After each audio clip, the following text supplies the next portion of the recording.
Okay, Thor, Love and Thunder. I was really looking forward to seeing Taika Waititi return to direct another Marvel movie because I really liked what he did with Ragnarok. I felt it was very fresh, it was very different, and I just had a really good time with that movie. So I was really looking forward to seeing what he would do with the fourth installment of the Thor movies, Love and Thunder. And as you could see by the poster, you could kind of tell with the marketing that they were really amping up that kind of 80s style and that sort of aesthetic that Taika Waititi sort of implemented with Ragnarok. I want to start with one of the biggest positives for me from this movie, one of the biggest highlights, and that is Christian Bale as Thor, the God Butcher, the villain. He is absolutely amazing in this movie. His performance as this really creepy, evil character. Christian Bale plays evil beautifully in this movie, there's a couple of moments where he's really creepy, but he also looks like he's enjoying himself as well. At the same time, you also feel sympathetic for the character, and this is a bit of this is a tragic character as well, and there's a reason to why he's evil. And for me, as a result, Thor the God Butcher is one of the MCU's better villains. I think they're quite known, the MCU, for their sort of weak, thinly drawn out villains. And even though we don't really delve too much into the character, but it's really Christian Bale's performance that sells this to us. And it's his performance is the reason why you feel sympathetic towards this ultimately evil character, also very tragic character. So yeah, for me, Thor the God Butcher, played by Christian Bale, is definitely one of the better MCU villains. So let's go into the humour, because the humour in this movie is dialed up to 1,000, and I liked it. People refer to this as being a comedy, but for me, this was Taika Waititi's humour. His personality, I felt, was really injected into this movie, and I ended up really enjoying it. I wasn't expecting to enjoy it as much as I was, because I'm not really a massive fan of MCU humour anyway, but for me, even though there's elements of MCU sort of classic formula humour in this, it's very much Taika Waititi. And his humour is very different, I feel, and I really enjoyed it. There's so many moments where I chuckled. Don't get me wrong, it doesn't always land. There are moments where it's like, oh, but overall, just sort of the silliness of this film, and it's more quirky. I think it's a quirky kind of silly, and I just found myself laughing. There are some really stupid and silly moments, but for me, it worked, and I felt like it shouldn't. I felt like this shouldn't have worked, the humour and the comedy, but for me, it just did. And overall, it sort of felt, and this is for the overall experience of the movie, really, felt improvised. I feel like there was a lot of improvisation going on. I could be completely wrong, but that's how it felt in moments. And seeing as we're on the subject of messy, that kind of sort of leads me into tone. Now, I think for a lot of people, this movie in regards to tone can be considered messy. At first, it did throw me out a little bit, because the opening scene of this movie, as you're introduced to Thor, the God Butcher, is quite dark. But then all of a sudden, you're thrown into this giant 80s cheesy comedy action scene with Thor and Guardians of the Galaxy, and it was a little bit like, wow, the contrast here is massive. Like, you start off with this really dark scene, this tragic scene with Thor, and then all of a sudden you've got this, which is a really great scene, by the way, this very silly 80s cheesy comedy, Thor trying to find himself in the world and reflecting on life moment. And it was like, wow, the sort of the tone already, we've got two different tones going on here. And ultimately, by the end of the movie, by the end of the experience, I felt that the darker tone and the very silly comedic tone actually worked. It really shouldn't have. It really shouldn't have worked, and I don't think it's going to work for a lot of people. But for me personally, It just did. And I just want to go to that first action scene. I have to mention it, with Thor, and he's helping these aliens along with the Guardians of the Galaxy. And it's such a bonkers, mad, fun scene. I loved every moment of it. It's over the top. Yes, there's a lot of CGI, but I'm sure there was a lot of practical when it came to the creatures within this scene as well, and I really appreciated that. And yeah, it was just like sort of along with the creatures, and sort of everything was just bonkers the way it played out. But I loved it. I loved this moment. I really enjoyed it, and I was immersed into this world. So by the end of this movie, by the end of this experience, and when I reflected on it, I really felt like we needed this humour. You know, as silly and over the top as it is, this is definitely Marvel's most comedic movie to date. But, you know, along with that the darker tone, the darker themes that this movie explores with the characters and what they are going through with their situations, ultimately, I mean, I'm not sure if this was intentional, but I felt like we needed that really silly, over-the-top comedy to sort of really sort of counteract those darker themes and what they were ultimately trying to say with the story as well. I mean, the overall sort of message with this story, however deep you look at it, I mean, it's like Star Wars in a way. You can make Star Wars, you know, as deep as you want it to be, or as shallow as you want it to be. But if you look at ultimately what it is they're trying to say with the story, I think that kind of sharp contrast between the darker sort of themes and tone with the very over-the-top silly side of the movie, I think worked for what they were trying to do with this. And that's why it, for me, even though I felt like it shouldn't have, it did just work. And an example of this within the movie for me, and this could just very well be just me, but this is the way, sort of how I looked at this particular moment and this scene and this sort of, yeah, this moment in the film. And that's when they arrive at the Shadow Realm, where they go to confront Gore, and it's this place of darkness, and it's all sort of filmed in black and white. There's no colour. And I felt like that this moment was a metaphor for those darker themes that the film was sort of touching on, very breezily touching on. And, you know, I really liked that, and I really appreciated that. But perhaps that's just me.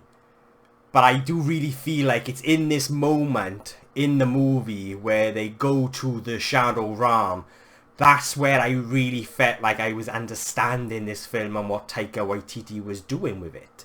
And I just really liked how it looked on film as well, how all the colours just sort of sucked out, and it's one of my favourite moments in the movie. And but like I said, this could just very well be me and how I interpreted sort of this moment, this scene, and this movie as a whole. It could just very well be me. Is it? I don't know, please let me know below in the comments. Overall, this was a very enjoyable experience for me. I had so much fun with this movie. It is very pacey, and as a result I feel like some characters sort of suffered that sort of, maybe, you know, that little bit of development that they would have needed, like Gore. But I feel like, as I previously said, you know, it's Bale's performance that saves this for me. He's so good in this film. And it also at times felt a little messy in regards to the structure and the editing and how the narrative flowed. It was at times, you know, especially with the editing, I felt like it felt a little bit sloppy, a little bit messy on how things were structured. And I'm not sure if this was as a result of the film having to be cut down to that 2-hour mark. But overall, I just felt like the flow of the movie at times felt a little sloppy and a little messy. Thor: Love and Thunder is an odd experience for me. I just felt like there were so many times when I felt like this shouldn't be working, but it's working. You know, I was immersed into this world. I was enjoying every moment, and there isn't a dull moment in this movie.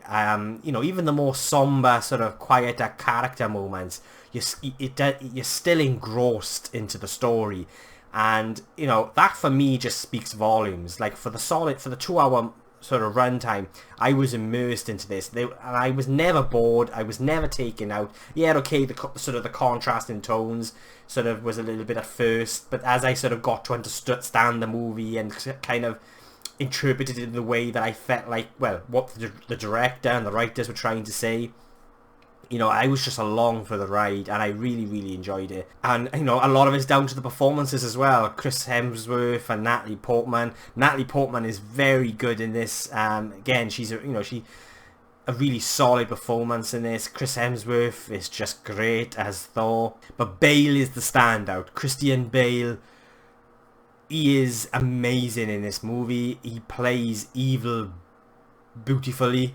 And they all look like they're enjoying themselves. Like, everyone looks like they're having a good time and they're really enjoying playing these characters. And, you know, even in the darkest of moments where you've got Bale's character and he's got these, he's captured these children.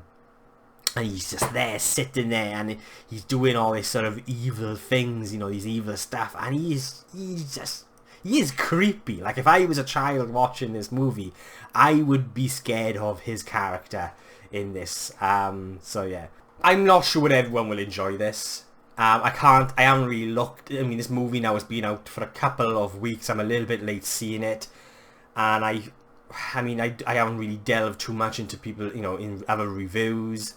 But I'm not sure that everyone will enjoy this. Perhaps the over-the-top comedy may put people off, and I don't think the tone will be for everyone, and it just might be a bit too silly for others.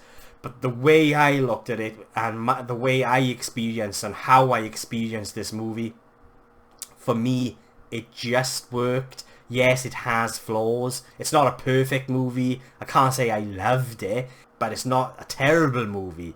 I just had a really good time with this. I really enjoyed it. It was fun. You know, the action scenes are bonkers. I really loved that first action scene with Thor and Guardians of the Galaxy. And there's just some really nice shots and moments in the movie. It felt refreshing. It felt different, like what I feel the MCU really needs. This is essentially Ragnarok times 1000. I mean, this is, you know, we've probably got Taika Waititi's personality injected into this. Is it a better film as a result? No, I don't think so. I don't think this is a better film than Ragnarok. But I think I enjoyed it just a little bit more than Ragnarok. And yes, it has that classic MCU formula when it comes to sort of the story and the beats. But it's the meat in between all of that. The meat in between that MCU formula. The personality of Taika Waititi that really just did it for me. The way he wrote the characters. The way he tells the story. I just had so much fun. I was immersed. It felt fresh. It just felt different. And emotionally, I mean, I was moved a little towards the end, the final act. I felt like it emotionally, I should have been emotionally moved a little bit more than I was, but I just felt like that was a result of how the film sort of moved, and, you know, how pacey and breezy the film actually is. But again, with all its flaws, it just kind of works, and that's the best way I can describe it. So, you know, all of this is coming from someone, you know, I don't consider myself a die-hard Marvel fan. You know, there's only a handful of MCU movies that I can say I love. And, you know, this is not one of them.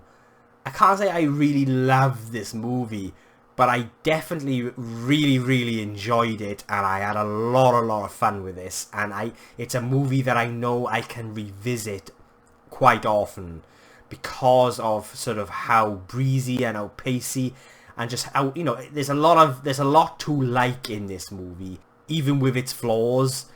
You know, this is, like I said, this is not a perfect film. There is so much fun to have with this film, and depending on how you look at it and what you take away from it personally, like I really feel like I perhaps looked at scenes and looked at certain moments in different ways to how other people will look at this and how they took away from it.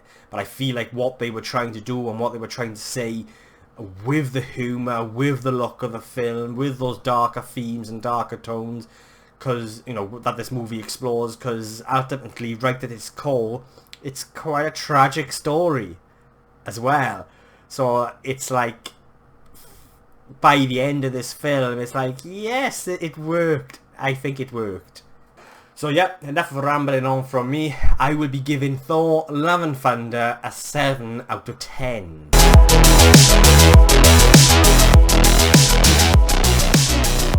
So yeah, thanks for watching. For those that have made it right to this point, I really appreciate it. What did you think of Thor: Love and Thunder? Please let me know below. Did you hate it? Did you love it? Did you agree with anything I said?